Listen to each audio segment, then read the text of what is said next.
नमस्कार मित्रांनो. अग्निदिव्य knowledge express या माझ्या युट्यूब चॅनलवर तुमचं सर्वांचं स्वागत आहे.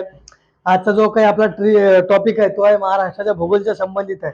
म्हणजे महाराष्ट्राचा भूगोल जो आहे त्याच्यामध्ये आपला जो काही महाराष्ट्र आहे त्या महाराष्ट्रामध्ये समुद्र किनारा जो काही आहे, समुद्र किनारा कोस्टल एरिया तो लाभलेले किती जिल्हे आहेत आणि कोणत्या जिल्ह्याला सर्वात जास्त काय म्हणतो त्याला आपण समुद्र किनारा लाभलेला आहे, कोणत्या जिल्ह्याला कमी लाभलेला आहे, त्याचा चढता क्रम कोणता, उतरता क्रम कोणता, अशा प्रकारचे जर तुम्ही प्रश्न पाहिले एमपीएससी आता आपला हा जो चालू आहे तो मिशन कंबाईन 2024 चालू आहे. ठीक आहे. मिशन 2024 मध्ये आपल्याला जे काही कंबाईन आहे ते त्याच्यावर आपल्याला फोकस करायचा आहे. राज्यसेवेला पण ते प्रश्न विचारतात किंवा कोणती सरळ सेवा असेल किंवा कोणती पेपरचे जे प्रश्न येतात त्याच्यावर ते प्रश्न विचारतात.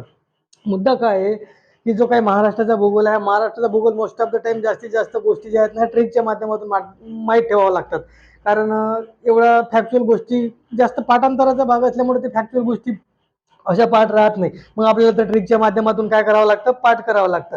मग आता आपल्याला कधी कधी प्रश्न विचारते की महाराष्ट्रामध्ये म्हणजे एक प्रश्न असते की महाराष्ट्रामध्ये खालीलपैकी कोणत्या जिल्ह्याला समुद्र किनारा लाभला आहे, या जिल्ह्यांना कोणत्या जिल्ह्याला लागलं नाही ते याच्यातून ते मायनस करायचं.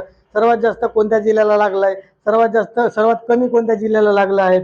त्याच्यानंतर खालील जिल्ह्यांचा समुद्र किनारा लाभलेला त्याचा चढता क्रम लावा, उतरता क्रम लावा. अशा प्रकारचा कोणताही जरी प्रश्न आला, कोणताही प्रश्न, तर या टॉपिकच्या माध्यमातून किंवा या ट्रिकच्या माध्यमातून तो तुम्हाला सुटणार आहे. ठीक आहे. तर मी आशा करतो तुम्हाला आता हे बेसिक सगळं सांगून देतो. त्याच्यानंतर तुम्हाला ते ट्रिक रिवाईज करायची आहे, 2-4दा आपल्या बुकमध्ये नोटबुकमध्ये लिहून ठेवायचे आहे. फ्रंट पेजवर 1-2 एका दिवसात 2-3 वेळा वाचून घ्यायचं, पुन्हा नोटबुकवर लिहून ठेवून देऊन पुन्हा ते ट्रिक आठवण ठेवायचं. ठीक आहे. आता ट्रिक आहे, आता आपला ट्रिकचा आहे उतरता क्रम आहे. उतरता क्रम आहे म्हणजे जास्त कडून कमीकडे जायचं आहे. म्हणजे सर्वात जास्त कोणाकडे तर सर्वात कमी कोणाकडे असं आपल्याला काय करायचं आहे, जायचं आहे. ठीक आहे. असं आहे ते. ठीक आहे. आता बघा आपली ट्रिक काय. आपल्याला माहित आहे मित्रांनो, आपली राशी असतात, राशी कुंभ मीन असे काही जे काही राशी असतात तशा टाईपची एक ट्रिक बनवला मी. रत्न राशी माझी पाठ. आता मी विचारलं तुझं राशी कोणती आहे रे, तो काय म्हणते, आता मी जर एखाद्याला विचारलं पोराला काय म्हणतात तुझी राशी कोणती आहे, जशी माझी कुंभ आहे, मग बाकी तू विचारलं तुझी कोणती आहे, मग तो काय म्हणते रत्न राशी माझी पाठ. कोणती? रत्न राशी माझी पाठ. रत्न राशी माझी पाठ. आता रत्न म्हणजे रत्नागिरी. रत्न म्हणजे काय मित्रांनो, रत्नागिरी. रा म्हणजे रायगड, सी म्हणजे सिंधुदुर्ग, मा म्हणजे माझी म्हणजे मुंबई शहर उपनगरचा जो एरिया आहे मुंबईचा तो म्हणजे माझी, पा म्हणजे पालघर आणि ठ म्हणजे ठाणे. लक्षात ठेवायचं काय मित्रांनो, जर तुम्हाला प्रश्न विचारला का समुद्र किनारा लाभलेल्या जिल्ह्यामध्ये सर्वात जास्त समुद्र किनारा कोणत्या जिल्ह्याला लाभलाय, तो आहे रत्नागिरी. जवळपास 237 किलोमीटर. 1-2 किलोमीटरचं किंवा ह्या आकडेवारीमध्ये फ्लक्च्युएशन होऊ शकते. ठीक आहे.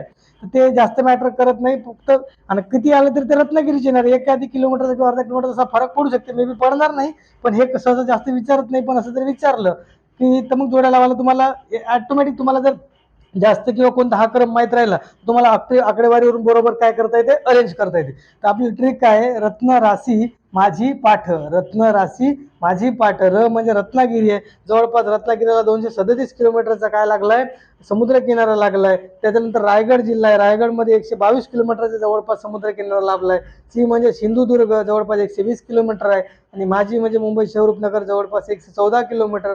पालघरला जवळपास 102 किलोमीटर आणि ठाण्याला 25 किलोमीटर. मग तुम्हाला प्रश्न विचारला की सर्वात जास्त समुद्र किनारा महाराष्ट्रात कोणत्या जिल्ह्याला लाभलाय, रत्नागिरी. सर्वात कमी कोणाला आहे, ठाण्याला. सपोज आता पेपरमध्ये 4च ऑप्शन असतात, मग त्यांनी रत्नागिरी जो पहिला आहे माहित आहे आपल्याला की सर्वात जास्त रत्नागिरी आहे, मग हात जिल्हा जर दिलं नाही आणि इथून पुढे दिलं की 1, 2, 3, 4 जवळपास इथून दिलं आणि तुम्हाला म्हटलं या जिल्ह्यांचा समुद्र किनारा लाभलेल्या जिल्ह्यांचा जास्त कडून कमी कडा किंवा कमी कडून जास्त कडा असा क्रम लावा म्हटलं, तर मग तुम्हाला माहित पाहिजे. आपली ट्रिक आठवण ठेवून द्यायची, रत्न राशी माझी पाठ. जाता जाता बोलून टाकायचं रत्न राशी माझी पाठ.